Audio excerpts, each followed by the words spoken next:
toddobaatan jir buu ahaa da'ba xitaa laga xushan waay gurigiisii loogu tago lagu toogtay wuxuu galabsadayna ma jiro marka ka arrintaa ka hadlaya maxaad u malan hadda intay noo yimaadaan inayna dilaan inay toogtaan waxba kuma hadde qiimaha uu leeyahay markaas si lagu horgaraacay war ka daaya isagii waxba lagu kala jeexay hawshu caadi ahaan saasay u dhacday marka in xukuumaddu ay tidhi askarigii wax dilay reerkoodii ciddii uu ka dhashay arrinta qabiileeya oo si qabiilu xalliya bacdama annaga ka dowlad ahaan ay dhib nagu keenayso qaadi karaynin askarigan wax dilay ee marka kaleba lagu faanayo guushu keenay nabadda loo dirsaday ee qoriga loo dhiibay ee qoriga lagu aaminay mas-uuliyaddiisa aan la qaadi karaynin waxa kale ummadda loo ballan qaadi kara maxay tahay ee kale kolkaa mas-uuliyadda la qaadi kara maxay tahay seesa loo qabiilayn karaa kulan waxaana wanaagsan idilhaantiinba haddaa wadayaal kusoo dhowaada waraysi khadka taleefankan kula yeelanay siraajo aadan oo ka faallooda arrimaha siyaasadda gaar ahaan etoobiya waxaanaan ka weydiinay dil ciidamada liyu booliska dowladegaanka soomaalida ay ka geysteen magaalada jigjiga ee caasimada dowladegaanka soomaalida dilkan ayaa la sheegay in loo geystay oday soomaaliyeed oo ku dhaqnaa magaaladaasi ciidamaduna intay gurigiisa ugu daateen ay 5 xabadood madaxa kaga dhufteen buuq iyo qalalaaso xoogan ayaa ka taagan halkaasi dhinaca kalena madaxweynaha dowladegaanka soomaalida hogaanka nabadgelyada iyo taliyaha guud ee ciidamada liyu booliska dowladegaanka soomaalida ayaa dilkaasi qabiileeyey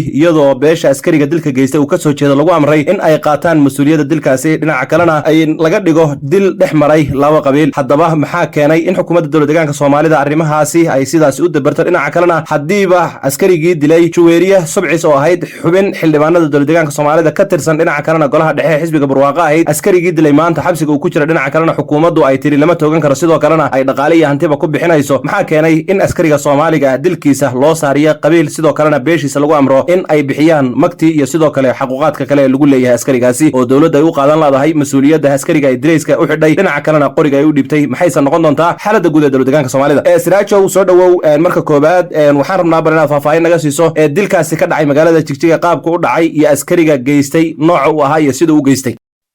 bismillahi raxmaan raxiim inna lillahi wa inna ilaihi raajicuun ugu horreyn waxaan u tacsiyeynaynaa xaaji nuur maxamed abib oo xalay lagu dilay xaafad ka mida magaalada jigjiga xaafadda sayladda xaaji nuur allah u naxariisto wuxuu ka mid ahaa odayaasha nabadoonnada deegaanka wuxuu ka mid ahaa oo kale guddiga masaajidka ee sayladda ku yaala dhacdadan foosha xun guud ahaan waxaan ku sugannahay degaan ama waddan dhacdaba dhacdo lagu iloobo dhacdaba dhacdada kale ay kasii fool xun tahay dhacdada hore aan waxba laga baranin ta dambe un lagu iloobo taana ay mid kale kasii dambayso cidna ayna isweydiinin layskula xisaabtamin cidu isweydiinaysa ayna jirin degaan wakhtiga taariikh aan laga dhiganin wakhtiga socda aan la garan karin ka soo socdana aan la qiyaasi karinba degaan waxaan joognaa cimrigu ciro mooye wax dadka uu u taraya ayna jirin dhacdadu waxay soo kordhin kartaa una jirin marka guud ahaan dhacdadan xalay dhacday iyadoo tii hore aan ognahay waa dhacdo kale oo mataqaanaa sidii oo kale u foolxun waxaa dhacay etoobiya horta waxaaba dhib badan marka uu wax dhaco hadduu waxaas yahay arrin dowladda qusaysa in warku siduu yahay aada hesho adigoo halkan jooga yaaba adkaanaysa siday wax u dhaceen xaqiiqdu waxay tahay iyo dadka qaarkii waxay leeyihiin waa wax kala fog weyaan xaqiiqdu waxay tahay marxuumka allah u naxariisto xalay habeennimo waxa u yimid ciidan maalnimadii waxaa istiriray ku yaruu dhala iyo wiil yaroo kale kii yaraa oo kale yaa ciidan u socda oo isagii mataqaanaa uu soo diray baa yimid xaafadda sida xaqiiqdu ay tahay maalnimadii marka istirireen kana ciidan soo kaxaystay xaafaddii bay yimaadeen kii yaraa bay qabteen waxay damceen inay la baxaan waxna way ku dhufteen way garaaceen kii yaraa baa cawaaday waa waalid marka waa beer waad garan kartaa qiimaha uu leeyahay markaas si lagu horgaraacay war ka daaya isagii waxba lagu kala jeexay hawshu caadi ahaan saasay u dhacday marka aad baad u mahadsan tahay markaynu ka soo tagna dilkaasi xukuumaddu sidaynu ognahay dilkii juweeriye subcis askarigii geystay xukuumaddu waxay tiri lama dili kara xagga sharciga sidoo kalena waxay geysay xabsiyada iyadoo oo si il gooni ah ku hayso oo dhaqaalaynayso oo hanti ku bixinayso looyari iyo qareennana u qabanayso askarigan soomaaliga sidoo kale xukuumaddu iyada direyska u xidhay qoriga u dhiibtay sidoo kalena mas-uuliyadda saaran oo idilba dusha ka saartay askarigu miyuusan ahayn askari dowladeed maxaana keenahayo in arrinta laga dhigo mid laba qabaa'il u dhexayso baxaysa oo bulshada Soomaaliyeed madax la isku gelinaya haddii kii ajnabiga ahaa ee kuwa Soomaalida laayayba xukuumaddu ay dhaqaalihi hanti ku bixinayso su-aashaada kale way balbalaaran tahay waa su-aal balbalaaran waa su-aal waafiya waa su-aal miisaan badan waa su-aal caqligu intuuna siinayo oo aanan dhammaystiri karaynin xitaa sababtoo ah waxaan ku sugannahay waddan xaqiiqda been looga yaqaano beentuna ay run ka tahay waddan dulmigu uu nasteex ka yahay waddan runta lala dagaalamo maadaamayn joogno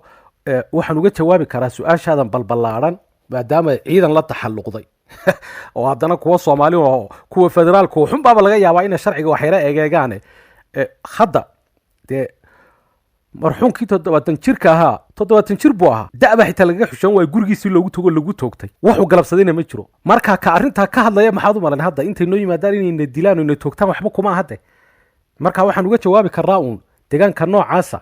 haddana muwaadinimo intaan isxilqaano inaan bal ummadan si loo samata bixiyo xaqiiqda inaanu ku adinno haddana kuma dhammaystiri karo runtu waxay tahay waan maqlay arinta in askarigan wax toogtay normally horta waa askarigu wuxuu ka mid yahay asalba horta system dawliya lama qabiilayn karo mas-uuliyadda responsibility and accountability waa laba arrimood oo isku xidhan waxa aad mas-uulka ka tahay haddana you are accountable marka lagu yidhaahda adiga lagu weydiini deegaanka dhan ee xuduudaha leh wixii ka dhaca madaxweynaha iyo ku-xigeenkiisa darajadu kolba hoos ha u guranto laga soo bilaabo gudoomiyaha degmada korba u soconi feerfeer hadduu wax ku noqdo ilmo yari oo dawladdu hadda ayna toos iyadu wax u yeelin dhimashadiisa hadduu aanu dhintay dawladda la weydiinayo mas-uulka waa dastuuri marka haddana hay-adaha aan marnaba kaba madax bannaan cid walba ciidanka iyo garsoorka xisbiba looma ogola siyaasadna maba galaan way ka madax bannaan yihiin marnaba lamaba qabiilayn karo waan maqlay markaa arintan in xukuumaddu ay tidhi askarigii wax dilay reerkoodii ciddii uu ka dhashay arrinta qabiileeya oo si qabiilu xalliya bacdama annaga ka dowlad ahaan ay dhib nagu keenayso oo haddii mas-uuliyadda noocaasa oo ku tusinaysa haddii aan la qaadi karaynin askarigan wax dilay ee marka kaleba lagu faanayo guushuu keenay nabadda loo dirsaday ee qoriga loo dhiibay ee qoriga lagu aaminay mas-uuliyaddiisa aan la qaadi karaynin waxa kale ummadda loo ballan qaadi kara maxay tahay ee kale askariga qoriga loo dhiibay haddaan qorigiisa la maamuli karaynin dee kolkaa mas-uuliyadda la qaadi kara maxay tahay seesa loo qabiilayn karaa shalay tii dhacday askarigii boolis federaalka ahaa ee wax dilay hawshiisii waa la dowladeeyey waxaa la yidhi in la dila sharcigu ma ogola xabsiguu joogaa halkaasaa lagu ilaaliyaa lagu dhaqaaleeyaa sharciguna dil ma ogola baa la yidhi haddii markaa kaa la dowladeeyey kan arrintiisa ma bacdamaa oo xaajiga dhintayna alla u naxariista uu Soomaali yahay askarigan gacan ku dhigliin uu Soomaali yahay baa loo qabiilayni iyadana waa la dowladayni mas-uuliyadna sidaa lagama baxsan karo aniga maqal ay ugu tahay ma xaqiijin karo laakiin hal dhinac waxa laga yiri ma garan karo xaajiga odayaasha lagala xidhiidhay waxay ka yidhaahdeen anigu ma garan karo laakiin waxaan ogahay in askarigu qabiilku ka dhashay lagu yidhi orda u taga oo arrinta qabiil ka dhiga magtana annagaa qaadanay dhaha saaka subaxii meydku wuxuu yaalay isbitaalka Karamardha lama aasaya baa la yidhi boolisku way weerareen sidii meydkii juwariyaba ay u weerareen bacdama inuu u dulqaadan karaynin in meydka gaadhka laga hayo oo iyo sawaxa noocaasa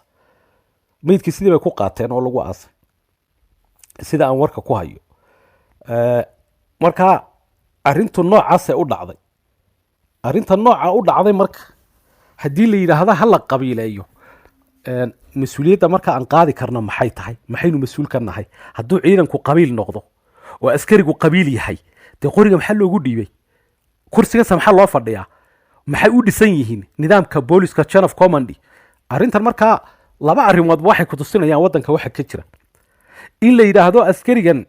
gacan ku dhiglaha ha la qabiileeyo iyo askarigana ficil noocana inuu samayn karaba waxay ku tusinaysaa meesha maamul xumada ka jirta chain of command si ayna u jirin san la isula xisaabtami karin sida dhibta yar ee maalin walba dhacdo aynu ka naxno oo ficil xun horteena loogu samaynayo odayaasheenuna ay u daawanayaan culummadu u daawanayso siyaasiyiintu u daawanayaan marka ma dhacdo iyo dhacdo un baynu ku jirnaa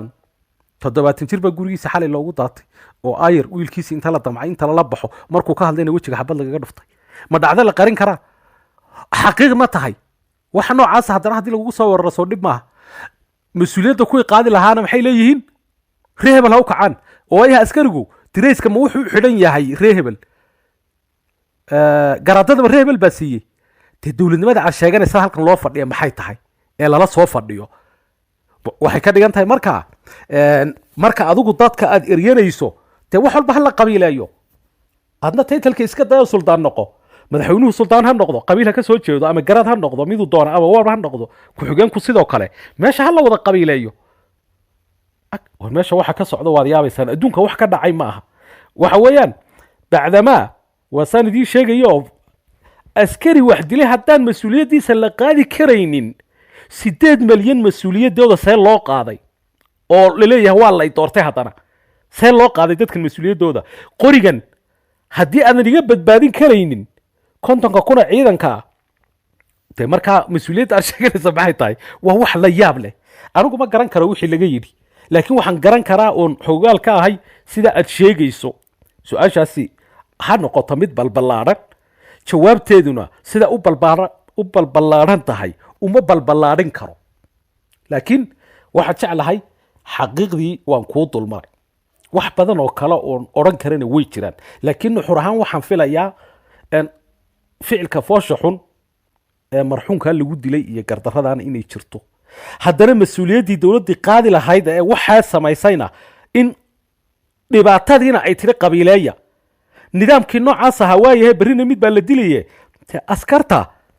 ee meesha ku jirta iyo nidaamkan wasaaradahan dee inaga qabiileeya oo dadka mataqaanaa horeba waad u qabiilayseene saani ugu dhawaaqa wasaaradahana qabiileeya askartana qabiileeya wax walba qabiileeya markaa nidaam cusub oo waddanka aan ka dhicin haddii qabiille ay dowlad noqdaan adiguna markaa dee waa inaad noqoto suldaanada iska noqo waxaa la yaable markaa ay arrintan ina tusaysaaba inaynu khatar ku wada sugannahay dowladnimadu waa damaanad qaad maxaa dadka loo damaanad qaadayaa amnigooda horumarkooda noloshooda si walba adeeg bixintooda marka wuxuu ugu darnaaba oo xagga amniga ah iyo askariga haddaan laynaga ballan qaadi karin oo damaanad qaad uuna jirin oo askarigii sharciga ahaa ee darajada lahaa adiga ku ilaalinayay uu noqdo kan ku dilaya haddana sharci daradu kugu dilay ciddii kula xisaabtami lahayd ay qabiilaynayso marka dowladnimada la sheegan kara maxay tahay damaanad qaadba ma jira bay ka dhigan tahay dowladnimada maxaa qaynuunka loogu sameeyey dastuurka maxaa loo dejiyey iyo hanaanka iyo qaabkan jaranjartan isdaba taalla waa damaanad qaad in la hela bay ahayd marka qodobkii ugu darnaa maxaynu waa horumar iyo wax kale ka hadlaynaa amnigeeniba ballanqaad ma haysanee haddii askartii la qabiilaynayo waa arrin khataraynu ku sugannahay lamana dheelsan karaa arrintan saylata ama garaadka guud iska noqo ee deegaanka soomaalida kaasina wuxuu ahaa siraajo aadan oo khadka taleefonka kaga weydiinay dil ka dhacay magaalada jigjiga oo ay geysteen ciidamada liyu booliska dowladdeegaanka soomaalida iyo xukuumadda dowladdeegaanka soomaalida oo wado iska horkeen dhinaca beelaha iyo sidoo kale in askarigii dilka geystay laga dhigo mid qabiil ka soo jeeda tan iyo intaan kulmi doona barnaamijkan lamida waxaan kaga tegaynaa sidaas iyo nabadgelyo